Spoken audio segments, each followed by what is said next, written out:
সুবহানাল্লাহ আলহামদুলিল্লাহ লা ইলাহা ইল্লাল্লাহ সুবহানাল্লাহ।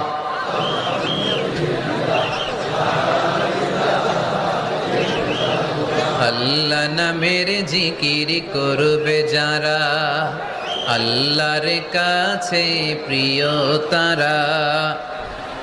আল্লাহর কাছে প্রিয় যারা, জান্নাতে প্রবেশ করবে তারা।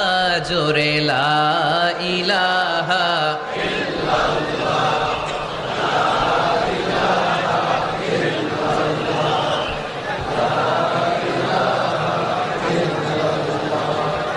লা ইলাহা ইল্লাল্লাহ লা